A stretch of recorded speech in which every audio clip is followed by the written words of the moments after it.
Everyone, কেমন আছো? আশা করছি ঈশ্বরের কৃপায় যে যেখানে আছো ভালো আছো ও সুস্থ আছো। আজকের ব্লগটা দুপুর থেকে শুরু করলাম। স্নান, খাওয়া দাওয়া সমস্ত কিছু কমপ্লিট। দেখো বাইরে কি রোদ, যেমন রোদ তেমন গরম। আর ওই যে আমার ঠাকুরপো গ্যাস হচ্ছে গাড়িতে।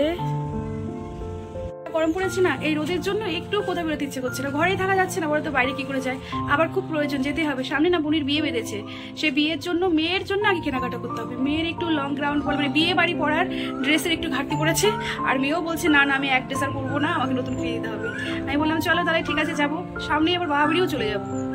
এখন কাজটা সেরে একটু বসে আছি, শুয়েও আছি। আর দেবো তাহলে থাকবো হারামি কোথাকার, আমি ভিডিও করছি আর সময় না উপরে যাচ্ছে।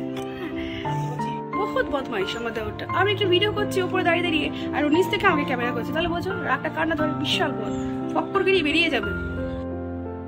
তারপরে আর কি, ওই একটা বেলা কাটলো, সন্ধ্যাটা দিলাম, রেডি হয়ে মেয়েটাকে নিয়ে বেরিয়ে পড়লাম। জীবন যেদিকে যায় আমিও সেদিকে যাই। আজকে খুব তাড়াতাড়ি সন্ধ্যা দিয়েছি। ওই যে যাবো, যে কিছুই করার নেই, 6:45-র মধ্যে সন্ধ্যা দেওয়া হয়ে গেছে। আর এখন বেরিয়ে গেছি, যাচ্ছি এখন চাকদার দিকে। ওই যে একটু আগেই বললাম যে মেয়ের জন্য ড্রেস নেব, তাই যাচ্ছি। আর এই দেখো বলতে বলতে গল্প করতে করতে চাকদা পৌরসভার কাছে চলে আসলাম। এখন যাব ওই পাড়ে গিয়ে ওই স্টাইল বাজার আছে, বাজার কলকাতাগুলো আছে, পাশাপাশি 2-3টে মল আছে, ওখানে ঢুকবো। এখন পৌঁছে গেছি একদম স্টাইল বাজারের সামনে। তোমাদের দাদা গাড়িটা সাইডে রাখবে, আর আমি দাঁড়িয়ে দেখছি আর ভাবছি খুব একটা ভিড় নেই। আসলে কি বলতো, এত গরম না, প্রয়োজন ছাড়া মনে হয় কেউ কোথাও বেরোচ্ছে না। কিন্তু এখন যেহেতু বিয়ের সিজন চলছে, একটু আশা করেছিলাম একটু ভিড় হতেই পারে। তারপরে তো প্রায় এখন সন্ধ্যা পার হয়ে গেছে, এখন তো প্রায় 6:45 মতো বাজে। আমরা স্টাইল বাজারের ভেতরে ঢুকে গেছি। এবার যাই 3 নম্বর ফ্লোরে মেয়েদের কাউন্টার। আজকের কেনাকাটা তো মেন সময়ের জন্য, কিন্তু যদি আমার পছন্দ হয় তাহলে আমিও কিছু নেব। এমনিতে এই মাসের মাইনা ঢুকে গেছে, কোনো চিন্তা নেই। কিন্তু যা চাইছি সেটা পাচ্ছি না, আর নিলাম না গো। একটা পেয়েছিলাম, পুরনো পছন্দ হলো না। এবার বেরিয়ে গেছি, বেরিয়ে সামনে বাজার কলকাতা আছে, ওখানে ঢুকবো। দেখি এখানে যদি পাই। কিন্তু এখানে আসার একটু ইচ্ছে ছিল না, ওই যে পেলাম না যে, আর ড্রেসটা আমার লাগবেই লাগবে। আমি জানতাম এখানে পাবো না, তবু একটু ট্রাই করলাম। যেটা ভেবেছিলাম সেটাই হলো। গতবার শীতে আমি একটা ড্রেস নিয়েছিলাম এখান থেকে, সেটা যে কি বাজে, সেটা আবার ছিল আমার মেয়ের জ্যাকেট। এক কাঁচা দেওয়ার পরে ওকে আর চিনতে পারিনি। এই চাকদার বাজার কলকাতাটা একটু ভালো না, ওই কলকাতার দিকে ওইগুলো খুব ভালো গো। আমি ওখান থেকে 2-3 বার কেনাকাটা করেছি। আমি জানতাম এখানে পাবো না, তবু একটু চেক করে গেলাম যদি পেয়ে যায়। এবার একটু আশেপাশে যে মার্কেটগুলো আছে স্টেশনের পাশ দিয়ে, সিংহের হাট, হ্যাঁ ওই সাইডটা, ওখান দিয়ে একটু কতগুলো দোকান আছে, একটু ঘুরে ঘুরে দেখি যদি পায়। আর না পেলে কাঁচরাপাড়া ছাড়া কোনো পথ নেই। অবশ্যই ড্রেসগুলো আমি কাঁচরাপাড়াই দেখেছি। তারপর আবার চলে আসলাম, এখানে নতুন একটা শোরুম হয়েছে স্মার্ট পয়েন্ট, হ্যাঁ ওখানে গেলাম। ওখানে গিয়ে আর কিছু ভালো লাগুক না লাগুক, লিফটটা ভালো লাগছে, কি সুন্দর না লিফটটা। হ্যাঁ লিফটে ওটা খুব শান্তি পেয়েছি। এবার চলো 3 তলার দিকে যাই, দেখি ওখানে হয় নাকি। এখানে তো আরো ফাঁকা, শুধু খাদ্যদ্রব্য দিয়ে ভর্তি, ড্রেসের কোনো কালেকশনই নেই। এই একটা লেহেঙ্গা দেখালো, আর কিছুই দেখাতে পারছে না। আর যাও দেখিয়েছে আমার পছন্দ না, তার উপর আবার বলছে ক্যামেরা এলাও নেই। বোঝো এখানে মালই নেই, তার আবার ক্যামেরা। আর কি করব, এই মার্কেট ওই মার্কেট, কোনো মার্কেটেই হলো না। এবার বাড়ির দিকে বেরিয়ে পড়লাম। ওই সকালের দিকে কাঁচরাপাড়ায় ছুটতে হবে, কিন্তু একটু ছোটার ইচ্ছে নাই।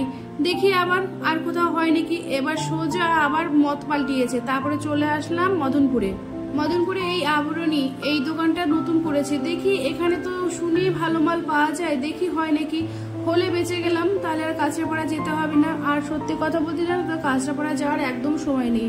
এই কদিন পরেই তো বাবা বাড়ি যাবো, আবার সামনে বাড়ি একটা বিয়ে আছে, আবার বোনেরও বিয়ে আছে। এই ঝুট ঝামেলায় আর যাওয়া সম্ভব হচ্ছে না। রোদে গরমে তো বেরোতেই ইচ্ছে করে না। আর তোমাদের দাদা দেখো, তোমাদের দাদা তো মানে দোকানের ভেতরেই ঢুকলো না, ও বাইরে দাঁড়িয়ে আছে, এত গরম লাগছে। দেখে এবার মদনপুরে কটার দোকান আছে, যদি না হয় আশেপাশে কটার দোকান দেখবো, তারপরে বাড়ি যাব। আর এই ড্রেসগুলো ভালো লাগছিল, কিন্তু আমার তো বিয়ে বাড়ির জন্য নেওয়া, ওটা আমার পছন্দ হলো না। তারপরেও এখানেও ড্রেস হলো না, 3টে দোকান ঘুরেছি তাও হয়নি। তারপরে চলে গেলাম মেয়েকে নিয়ে। মেয়ে বললো আমি এই পেস্ট্রিগুলো খাবো, হ্যাঁ খাও। আর আমি দাঁড়িয়ে দাঁড়িয়ে ক্যামেরা করছি, আমার আর কি করার আছে বলো।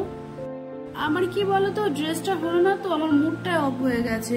সত্যি ভুলই করেছি জানো, এদিক ওদিক না ছুটে তখনই বাইকটা রেখে যদি কাঁচরাপাড়া চলে যেতাম, ড্রেসটা হয়ে যেত। দেখি এবার বাড়ি যাব, একটু অনলাইনে ঘাটবো, যদি হয় তাহলে নেব। তারপরে বাড়ি ঢোকার আগেই অনেকটা রাত হয়ে গেছে, বাড়ি গিয়ে আবার রান্না করতে হবে। না, আর রান্না করবো না। তার প্ল্যানটা চেঞ্জ করে এই কাছে একটা রেস্টুরেন্ট মতো ছিল, ছোটখাটো রেস্টুরেন্ট, ওখানে বসে মেয়ে খেলো এগ রোল আর আমি নিলাম 1 প্লেট চাউমিন। 1 প্লেট চাউমিনটা পুরো খাবো না, পেট জাম হয়ে থাকবে। ওই 1 প্লেট তোমাদের দাদা আর আমি দুজনে খাবো, আর মেয়ে এগ রোল খাচ্ছে। আর পরে আইসক্রিম হোক বা কোল্ড ড্রিঙ্কস হোক, যেটা ইচ্ছা সেটা নিয়ে নেবো। তাহলে আমরা খাওয়া দাওয়া করি, আর কি বলবো। আর বন্ধুরা, আরো একটা কথা বলি, ভিডিও শেষ পর্যায়ে এসে আমার ব্লগটি যদি ভালো লাগে তাহলে আমার চ্যানেলটিকে সাবস্ক্রাইব করতে একদম ভুলো না।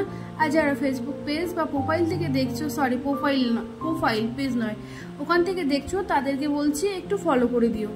আর সেই সাথে লাইক কমেন্ট শেয়ার করতে একদম ভুলো না। তাহলে খাওয়া দাওয়া করি, আর কি বলবো, আর অনেক গল্পই হলো, আগামী দিন আরো গল্প হবে। আজকের ব্লগটা এখানেই শেষ করছি। ভালো থেকো তোমরা, সুস্থ থেকো আর সাবধানে চলাফেরা করো। আজকের মতো এখানেই শেষ, টাটা, বাই বাই।